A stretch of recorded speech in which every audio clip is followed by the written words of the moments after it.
આરામ સૂત્રના આધારે કે 5 કારણથી જીવ સૂતો હોય તો જાગૃત થાય. એમાં ગઈકાલે એક કારણની વાત કરી હતી કે કાનમાં શબ્દનો સ્પર્શ થાય. હવે આજે બીજું કારણ છે, શરીરને સ્પર્શ થાય તો જીવ ઊંઘમાંથી જાગે. પણ આ તો દ્રવ્ય ઊંઘ થઈ. એકવાર એની સ્પર્શ થયો, ઊંઘમાંથી જાગી ગયો, ફરી પાછો એ સૂઈ પણ જાય. આ થઈ દ્રવ્ય નિદ્રા. પણ આને આધાર બનાવીને, આને આલંબન બનાવીને આપણે વિચારવાનું છે કે પરમાત્માએ ભાવ નિદ્રામાંથી જાગૃત થવાની વાત કરી કે શરીરનો સ્પર્શ થાય અને ભાવ નિદ્રામાંથી જાગૃત થઈ જવાય. આવું એક પ્રસંગ, આવી એક ઘટના જૈન શાસનના ઇતિહાસમાં બની કે એ આત્માને શરીરને સ્પર્શ થયો અને હંમેશા માટે ઊંઘમાંથી જાગી ગયા, ભાવ નિદ્રામાંથી જાગી ગયા. કોણ?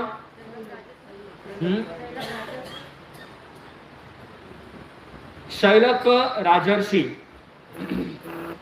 જ્ઞાતા ધર્મ કથા સૂત્ર, એની અંદર થાવરચા પુત્રનો અધિકાર, અને એમાં આ એક્ઝામ્પલ આવે છે શૈલક રાજા અને એના 500 મંત્રીઓ. થાવરચા પુત્ર અણગાર એના બોધ વચનો દ્વારા શૈલક રાજાને વૈરાગ્ય ઉત્પન્ન થયો, દીક્ષા લીધી. એની પાછળ પેલા 500 મંત્રીઓએ પણ દીક્ષા લીધી. દીક્ષા લઈને ગામે ગામ વિહાર કરવા લાગ્યા. વિહાર કરતા કરતા કરતા એક દિવસ આ શૈલક રાજર્ષિને શરીરમાં જબરદસ્ત ભયંકર રોગ ઉત્પન્ન થયો. હવે એમનો દીકરો, એને ખબર પડી, ત્યાં જાય છે, હાથ જોડીને વિનંતી કરે છે કે આપ પધારો ફરી આપણી નગરીની અંદર, હું તમને ઔષધશાળામાં સગવડ કરી આપું, આપ અહીંયા રહેજો, આપની સેવા કરીશ, આપની દવા કરીશ, અને તમે બરાબર થઈ જાઓ પછી આપ વિહાર કરી શકો છો. દીકરાની ભાવનાને માન આપીને શૈલક રાજર્ષિ અને એના 500 મંત્રીઓ આવ્યા ફરી પાછી પોતાના નગરમાં, અને ત્યાં એક ઔષધશાળા, એની અંદર એમને ઉતારો આપવામાં આવ્યો. હવે શરીરમાંથી રોગ દૂર કરવો હોય તો એ વ્યક્તિને પૂરતું ભોજન અને સાથે ઔષધિ, આ બંને આપવું પડે તો એનો રોગ દૂર થાય. હવે રોજ એમની દવા થવા લાગી, ભોજન આપવા લાગ્યા, અને એ પણ એવું ભોજન જે 5 ઇન્દ્રિયોને મજબૂત કરે. હંમેશા યાદ રાખવાનું, 5 ઇન્દ્રિયો જ્યારે મજબૂત બને ને ત્યારે આ જીવ પ્રમાદી બની જાય, ત્યારે એનામાં આળસ આવે. તમે જોયું હશે, તમે ભર પેટ બપોરે 12:30 1 વાગે તમે જમ્યા હશો એટલે શું આવશે? કે ઊંઘ કેમ આવે? ઊંઘ કેમ આવે? અને ખાલી પેટ છે ને તો એ જીવ એકદમ રિલેક્સ અનુભવશે, એકદમ એને શાંતિ લાગે. આહાર કરવા દ્વારા ઇન્દ્રિયોનું પોષણ થાય. ઇન્દ્રિયોનું પોષણ થયું એટલે એ પ્રમાદ ઉત્પન્ન કરે. એટલે અહીં શૈલક રાજા, શૈલક રાજર્ષિ, એને દવા કરવામાં આવી છે, એને ભોજન આપવામાં આવે છે. જોતામાં દિવસોના દિવસો નીકળી ગયા. હવે શૈલક રાજર્ષિ પ્રમાદી બની ગયા. આ જોઈને એ 500 મંત્રીઓ એટલે કે 500 મુનિરાજ, એમાંથી 499 વિચાર કર્યો, મારા ગુરુ આવા પ્રમાદી બની ગયા છે, આખો દિવસ 5 ઇન્દ્રિયોના વિષયોમાં આસક્ત છે, આખો દિવસ આરામ કરતા હોય, ધર્મની કોઈ ચર્ચા થાય નહીં, એના કરતા અહીંથી વિહાર કરી જવો સારો. એ અમને જ્ઞાન નથી આપી શકતા તો અમારે અહીંયા રહીને કાંઈ મતલબ નથી. આવો તુચ્છ વિચાર આવ્યો અને 499 મુનિરાજો વિહાર કરીને નીકળી ગયા. આ બાજુ એક જ મુનિરાજ, નામ હતું એમનું પંથક મુનિ. અને પંથક મુનિ વિચાર કરે છે, મારા ગુરુ ગમે તેવા હોય, મારે બસ એમને શાતા આપવાની છે, રોગ દૂર ન થાય ત્યાં સુધી મારે એમની સેવા અને વયાવચ કરવાની છે. આવા ભાવથી પંથક મુનિ ત્યાં રોકાઈ ગયા. આંખ બંધ કરીને નિસ્વાર્થ ભાવે એમની સેવા કરે છે. સેવા કરતા કરતા કરતા કરતા દિવસ આવ્યો ચોમાસી પાખીનો. અને ચોમાસી પાખીના દિવસે પહેલા દિવસે પ્રતિક્રમણ કરવામાં આવે અને એના પછી ચોમાસી પ્રતિક્રમણ કરવામાં આવે. હવે પ્રતિક્રમણનો સમય થઈ ગયો, સંધ્યાનો સમય થઈ ગયો. આ બાજુ શૈલક રાજર્ષિ પ્રમાદ કરી બેઠા, સંધ્યાનો સમય થઈ ગયો અને સૂતા છે, ભર ઊંઘમાં સૂતા છે. પ્રતિક્રમણની આજ્ઞા લેવા પંથક મુનિ જાય છે અને પગે સ્પર્શ કરે છે. જેવો પગમાં સ્પર્શ કર્યો ને, શું થયું? જાગી ગયા. સુકે સુકે જાગી ગયા ને. એવો પગમાં ખાલી સ્પર્શ કર્યો, પગની રજ લીધી, માત્ર આટલો સ્પર્શ થયો અને એટલા માત્રથી શૈલક રાજર્ષિ ઊંઘમાંથી જાગ્યા. જાગ્યા એટલું નહીં, ઊંઘમાંથી જાગીને એના પર ક્રોધ કરવા લાગ્યા, કસાય ભાવમાં આવી ગયા. તને ખબર નથી પડતી હું આરામ ફરમાવી રહ્યો છું, તે મને સ્પર્શ કેમ કર્યો?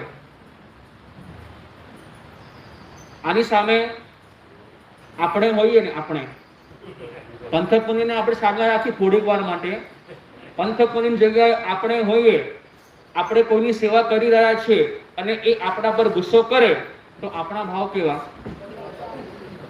આપણા ભાવ કેવા? એણે મને ગુસ્સો કર્યો તો હું પણ એના પર ડબલ ગુસ્સો કરું. એણે મને 2 વાત સંભળાવી, હું એને 4 વાત સંભળાવું. કેમ? હું એના ઉપર ઉપકાર કરું છું, હું એની સેવા કરું છું, હું જેમ કહું ને એને એમ કરવું જોઈએ. આ માનસિકતા લઈને આપણે બેસી જઈએ. પણ અહીંયા પંથક મુનિ આખી અલગ માટી ના હતા. પંથક મુનિ વિચાર કરે છે, ભલે જે થવું તે થાય, ભલે મારા ગુરુ મારા પર ક્રોધ કરે, મારે એક પણ શબ્દ બોલવો નહીં, મારે વિનય કરવો જોઈએ. એક ભાઈ છે ને, ટ્રેનમાં સફર કરી રહ્યા હતા, નીચેની સીટ ઉપર બેઠા, 1-2 કલાક ટ્રેન આગળ વધી હશે, ખિસ્સામાંથી એક પડીકું કાઢ્યું, એમાંથી એક સિગરેટ કાઢ્યું. આજુબાજુમાં બધા બેઠા હતા, ઉપરની સીટ ઉપર બધા બેઠા હતા અને ત્યાં જ બધાની વચ્ચે સિગરેટ કાઢીને પીવા લાગ્યા અને ધુમાડો કાઢવા લાગ્યા. ધુમાડો બધો ક્યાં જાય? બધાના નાકમાં જાય, બધાને ન ફાવે, તકલીફ થાય. એમાં ઉપરની સીટ ઉપર બેઠેલો એક માણસ, એના નાક સુધી ધુમાડો પહોંચી ગયો. ઉપરથી વારંવાર કહે છે કે ભાઈ, પબ્લિકની વચ્ચે આવી રીતે ધૂમ્રપાન ન કરાય, તમારે બીડી પીવી હોય તો ગેટ પાસે જાઓ. આ બધો ધુમાડો ઉપર આવે છે, તકલીફ થાય છે. અને નીચે બેઠેલો પેલો માણસ છટકેલ મગજનો હતો, જવાબ આપે છે, હું આમાં કાંઈ કરી શકું નહીં, ધુમાડાનો સ્વભાવ છે ઉપર જવો એટલે ઉપર આવે છે, મારા હાથની વાત નથી આ. ઉપર બેઠેલો પેલો માણસ વિચાર કરે છે, હું પણ એને બતાવી દઉં. એણે પોતાના બેગમાં રહેલી પાણીની બોટલ કાઢી, ઢાંકણું ખોલ્યું અને પાણી એવી રીતે પીવા લાગ્યો, અડધું પાણી મોઢામાં જાય અને અડધું પાણી નીચે ભાઈ ઉપર પડે. નીચેથી પેલા ભાઈએ બૂમ પાડી, અરે બરાબર ધ્યાન રાખીને પાણી પીવો, મારા માથા પર પાણી પડે છે. માણસ વિચાર પેલો કે છે, મારા હાથની વાત, પાણીનો સ્વભાવ છે નીચે પડવાનો એટલે પડે છે. સામે એને જેવો વ્યવહાર કર્યો, એને જેવું વર્તન કર્યું, સામે એને પણ કેવું મળ્યું? અગર શૈલક રાજર્ષિએ ગુસ્સો કર્યો, એનો જવાબ આપ્યો હોત પંથક મુનિ ગુસ્સા દ્વારા, તો આજે એનું નામ ઇતિહાસમાં ન લખાત. વિનય ભાવ રાખ્યો એમણે, ક્ષમતા ભાવ રાખ્યો, ભલે કાંઈ વાંધો નહીં, અંતે મારા ગુરુ છે, ગમે તે હોય. હાથ જોડે છે, માફી માંગે છે, ગુરુદેવ માફ કરજો, આજે આટલો મોટો દિવસ છે, પ્રતિક્રમણ કરવાનો દિવસ, બસ એ જ ભાવથી હું આપને ચરણ સ્પર્શ કરવા આવ્યો. અને જ્યાં આ વાત સાંભળે ને, પ્રતિક્રમણ, ચોમાસી પ્રતિક્રમણ કરવાનું છે, અને ત્યાં એમનો અંતરાત્મા જાગી ગયો. અરે મેં ક્રોધ કર્યો, આવડો મોટો દિવસ પ્રમાદ કરી બેઠો છું હું, અને હું પણ સામેથી ગુસ્સો કરું છું, આ યોગ્ય નથી. મારો શિષ્ય કેવો વિનય છે, સામે જવાબ નથી આપતો. અને એ સ્પર્શ થયો ને, એના પછી કહેવાય છે શૈલક રાજર્ષિ દ્રવ્ય નિદ્રામાં તો જાગી તો ગયા, પણ હવે એને ભાન થયું કે આવી ઔષધિ દ્વારા, આવા આહાર દ્વારા મારા શરીરમાં પ્રમાદ આવી ગયો, સંયમને ગુમાવી બેઠો છું, હવે આવી ભૂલ ન કરાય. અને ત્યાર પછી એનો આત્મા જાગી ગયો, કાયમ માટે ઊંઘમાંથી જાગી ગયો. અને એ આગમ સાક્ષી પૂરે છે. અંતે એ વાત આવે છે કે એ શૈલક રાજર્ષિ અને એના 500 મંત્રીઓ ક્યાં ગયા? 2500 આત્મા, 2500 સર્વ સહસ્ર અઢાઈ ઘણા જીવોને તાર. મોટી સાધુ વંદના એમાં આ કડી આવે. એટલે સ્પર્શ કરવા દ્વારા દ્રવ્ય નિદ્રામાંથી અનેક લોકો જાગે, પણ ભાવ નિદ્રામાંથી કોણ જાગ્યો? શૈલક રાજર્ષિ.